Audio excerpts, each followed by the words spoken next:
Vamos para mais uma meditação na palavra do Senhor. E hoje vamos meditar em João, capítulo 5, onde diz assim: a cura junto ao tanque de Betesda. Algum tempo depois, Jesus subiu a Jerusalém para uma festa dos judeus. Há em Jerusalém, perto da porta das ovelhas, um tanque, que em aramaico é chamado Betesda, tendo 5 entradas em volta. Ali costumava ficar grande número de pessoas doentes e inválidas, cegos, mancos e paralíticos. Eles esperavam um movimento nas águas. De vez em quando descia um anjo do Senhor e agitava as águas. O primeiro que entrasse no tanque, depois de agitadas as águas, era curado de qualquer doença que tivesse.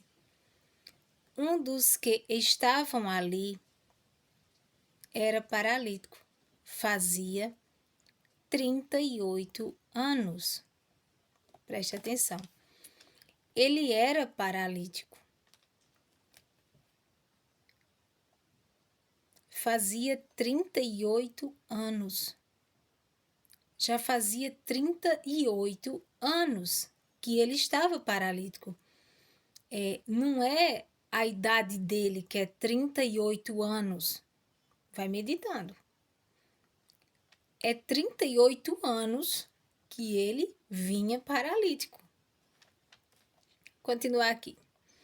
Quando o viu deitado e soube que ele vivia naquele estado durante tanto tempo, Jesus perguntou: você quer ser curado?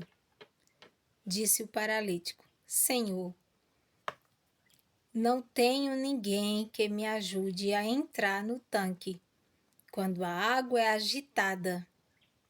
Enquanto estou tentando entrar, outro chega antes de mim. Mal sabia o paralítico que estava falando com o dono da cura, que não precisava mais de anjo nenhum, né? Então, aqui no versículo 8, então Jesus lhe disse: levante-se e pegue a sua maca e ande. Imediatamente o homem ficou curado, pegou a maca e começou a andar. Isso aconteceu num sábado, e por essa razão os judeus disseram ao homem que havia sido curado: hoje é sábado, não é permitido a você carregar a maca. Olha o tamanho da religiosidade. Isso nos remete hoje, nos dias de hoje, religiosidade, né? Eles eram tão severos que nem uma maca podia carregar, não podia fazer nada, né? No dia de sábado. E nem ser curado no dia de sábado. É tanto que Jesus foi muito perseguido por operar grandes milagres no dia de sábado. No versículo 11, mas ele respondeu: o homem que me curou disse: pegue a sua maca e ande. Então lhe perguntaram: quem é esse homem que mandou você pegar a maca e andar?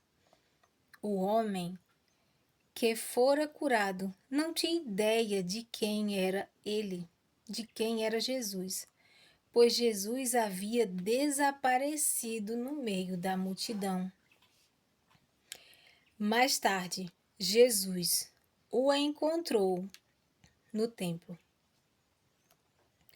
Mais tarde, Jesus encontrou o homem que antes era paralítico, tinha recebido o milagre, estava onde? No templo, na igreja, né?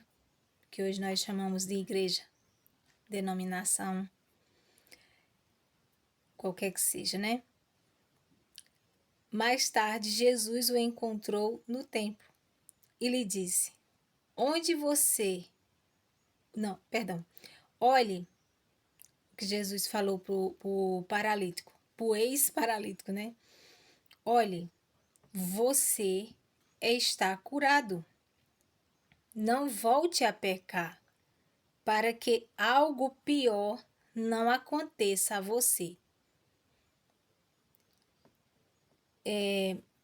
Preste atenção, porque a palavra do Senhor é para ser lida meditando nela.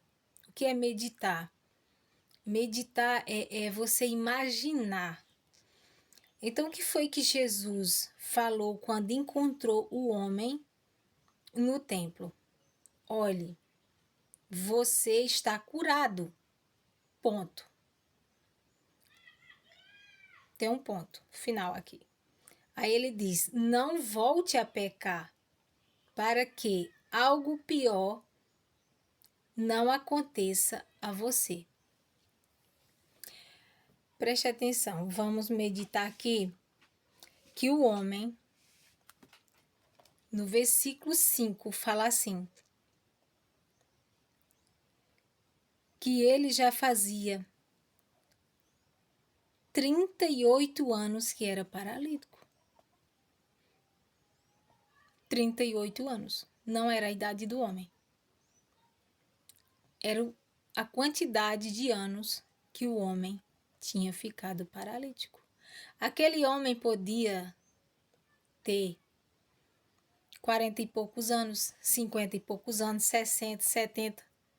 Não se sabe a idade, porque a idade não relata aqui. E sim só relata a quantidade de anos que ele ficou paralítico. E quando Jesus encontra ele na igreja, no templo, Jesus fala para ele: olhe, você está curado, não volte a pecar, para que algo pior não lhe aconteça a você. Então isso nos remete a pensar, meditando, que o homem, ele andava, mas devido a certos pecados dele, levou ele a ficar paralítico. 38 anos, paralítico. E Jesus o avisou para que ele não voltasse a pecar, para que algo pior não viesse a acontecer a ele novamente. Pior do que a paralisia. Então, gente, é isso. As igrejas não têm confrontado, sabe, as suas ovelhas. Os pastores não têm levado confronto assim, trazer discernimento à igreja sobre o pecado. Não tem trazido muito isso. E muitos dos pecados encobertos está trazendo enfermidades. Enfermidades às pessoas. Por quê? Porque aqui ele pecou, ele cometeu um pecado que levou ele à paralisia. 38 anos ele teve um encontro com o Senhor, com Jesus, no tanque de Betesda. Jesus o curou. Que bom que esse homem não estava só procurando a cura como muitos fazem no dia de hoje. Muitos procuram a igreja só pela cura. Quando a obtém, nunca mais vai lá. E aqui, no versículo 14, fala, né, que Jesus o encontrou ele mais tarde no templo. Então isso significa que ele queria algo mais do que só a cura, né? Ele foi buscar mais intimidade com o Senhor. Então é isso, que nós venhamos a meditar, sabe? Pedir discernimento ao Espírito Santo sobre os nossos pecados, para que nós venha a pedir perdão dos nossos pecados ao Senhor, daqueles conscientes e também daqueles inconscientes, para que a gente obtenha cura, obtenha libertação, porque muitas das enfermidades hoje são doenças psicossomatizadas, são doenças que são espirituais, começou no mundo, no mundo espiritual e também no mundo emocional, e vieram para o físico. Nós somos, a Bíblia fala que nós somos espírito, alma e corpo. Então nós somos o quê? Um tripé. Espírito, alma e corpo. E quando um desses arreia, como que essas duas perninhas vão se segurar? Não, precisa da outra, ó. Precisa da outra. Vai arriar.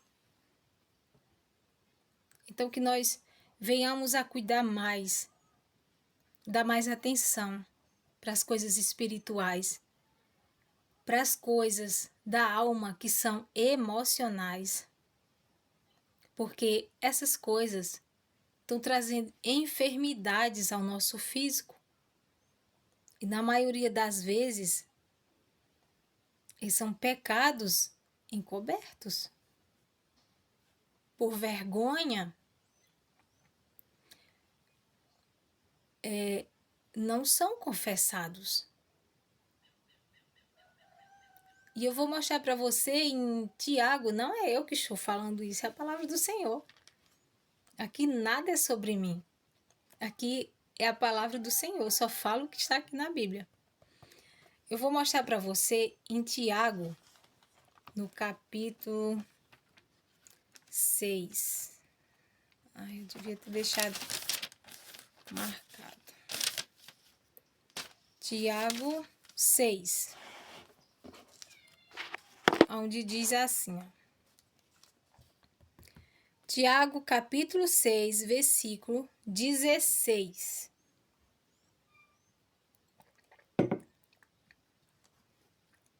Onde diz assim: portanto, confessem os seus pecados uns aos outros e orem uns pelos outros para serem curados.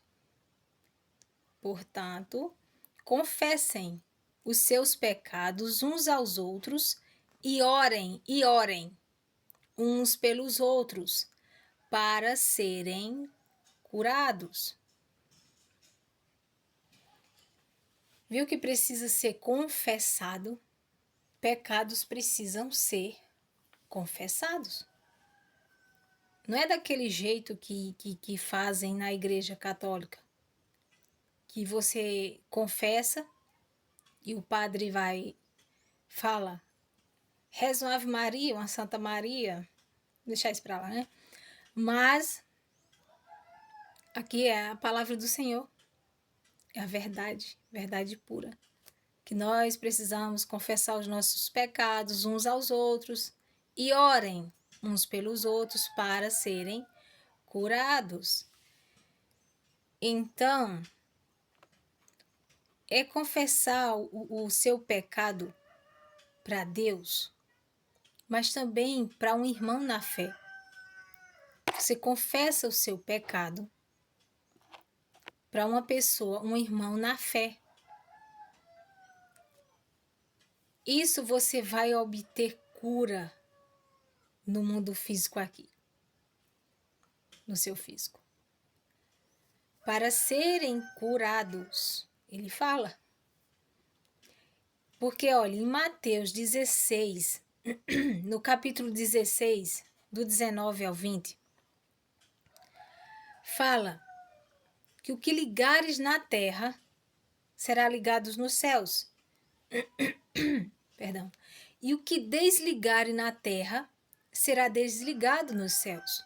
Quando você confessa e quando você ora com aquela pessoa da mesma fé, ela lhe escuta. Se ela tiver também algo a confessar, ela confessa. Vocês, duas pessoas, oram, então vocês estão desligando na terra e também nos céus está sendo desligado. Tá entendendo? Então é isso. É a palavra do Senhor. Então que nós se atentamos para isso. Porque a palavra do Senhor sobre esse paralítico no tanque de Betesda, ele fala claramente que ele não volte a pecar, para que algo pior do que a paralisia, venha acontecer com ele novamente. Então é isso. A gente tem que meditar na palavra do Senhor. O que o Senhor quer para a gente? Precisa a gente dar luz para isso. Tudo que você pensa, examina na sua vida o que está acontecendo de errado, que você pede discernimento ao Espírito Santo, ele vai te dar discernimento para que você conserte aquilo que está errado na sua vida. Se são pecados, tem que ser confessados. Tem que ser desligado aquela maldição. Aquela maldição tem que ser quebrada. Para que Deus te levante para você representar o reino aqui na terra. Não seja uma pessoa só em busca de milagres, mas seja uma pessoa em busca de um relacionamento com o Espírito Santo, com o Espírito do Deus vivo, aquele que traz cura, libertação, transformação de vida, aquele que é o seu conselheiro, ajudador, entendeu? Jesus, ele diz: quem tomar da minha água jamais sentirá sede. Jamais sentirá sede. E se tornará uma fonte a jorrar para a vida eterna. Como que você toma desta água? Lendo a palavra do Senhor todos os dias. Porque você está saciando a sua sede. E ao mesmo tempo, você vai se tornando uma fonte e vai jorrando para outras vidas, levando a palavra do Senhor, saciando sede de outras pessoas. Então é isso. É isso que nós temos que fazer, buscar cada vez mais a palavra do Senhor, para que Ele possa nos usar cada vez mais. E nós venhamos a se tornar essa fonte jorrando para a vida eterna.